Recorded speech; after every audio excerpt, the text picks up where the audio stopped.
All right, perk up, everyone. Time now for the Inside Corner. Let's bring in Jon Morosi. JP, good morning to you. What a thrilling victory for the Mets last night in St. Louis against the Cardinals, and they get some good news regarding Jacob deGrom. What can you tell us?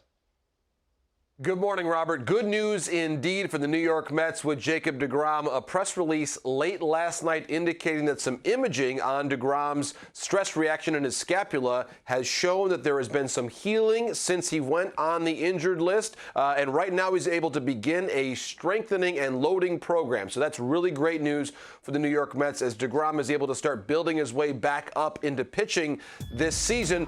He's not going to be throwing off a mound yet, but the hope is that he'll be re-imaged about 3 weeks from now, and that at that point in time, if things are all clear, he'll be able to resume a more intensive progression, Robert, to being able to get back on the mound for the New York Mets. So as you point out, yesterday, full of good news for the Mets, a resilient victory for them. They've played excellent baseball this season. We've seen the emergence of Tyler McGill getting better and better. Of course, Scherzer was vintage last night, and again, some good news on deGrom. So again, his return is not yet imminent, Robert, but yesterday was a very important step as the imaging reveals some healing of that stress reaction in his scapula. We saw Bryce Harper go deep last night as part of a Philadelphia Phillies victory, but he's dealing with an elbow issue. How are the Phillies managing that?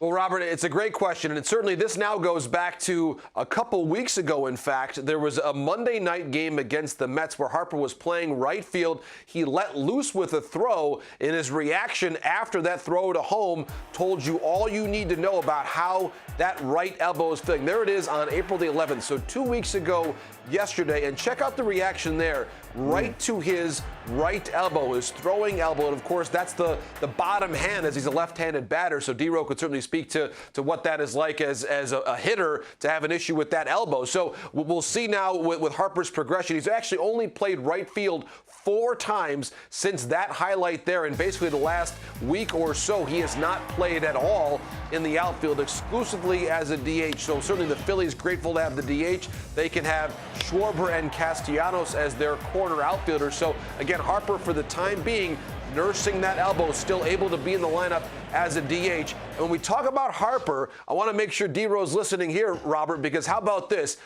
2 days from now, so Thursday of this week, the 10-year anniversary of Harper's Major League debut with the Mark DeRosa-led 2012 Washington Nationals. So I'm sure D-Ro has some good memories of what that weekend was like there at Dodger Stadium.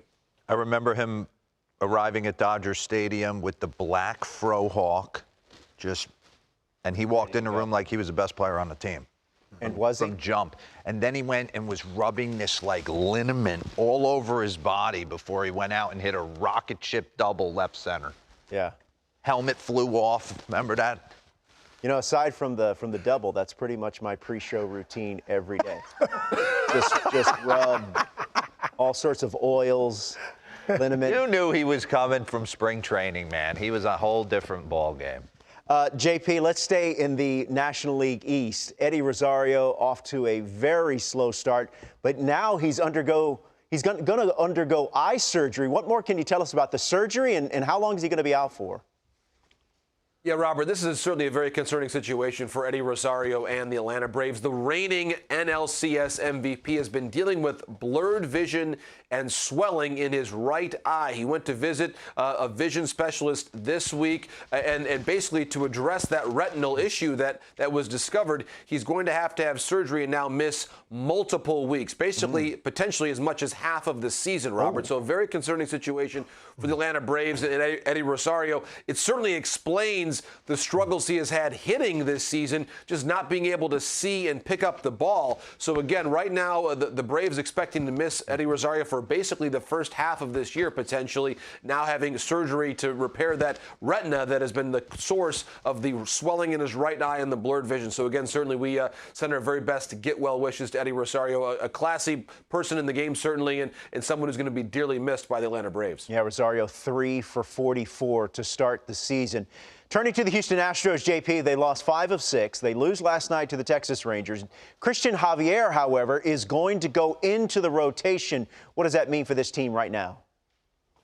Robert, I think it speaks to what the Astros have been going through from the standpoint of their rotation. Jake Odorizzi has struggled early on. Verlander has been good. Urquidy has struggled a bit as well. So with all these issues going on right now in the Astros rotation, here comes Christian Javier, who's been immaculate basically as a reliever. He's been someone that Dusty Baker has loved having out of the bullpen going back to last season. You consider his impact even in the playoffs, but he's also shown the ability to start as well. So they're going to have to build him up gradually. Certainly you can't expect Javier to be going 6-7 innings right away, but I think the Astros have looked at their internal options, Robert, and said at this moment in time, he is one of their very best starting pitchers. So certainly, even though they have to wait to make sure he's built all the way up, the time is very urgent for them given how strong the starts have been for the Mariners, for the Angels right now in the American League West. So certainly this streak of ALCS appearances for the Astros, to keep it going, they're probably going to have to be able to count on now Christian Javier pitching out of the rotation for the foreseeable future. Well, the offense as a whole has been a major disappointment. There's some guys that are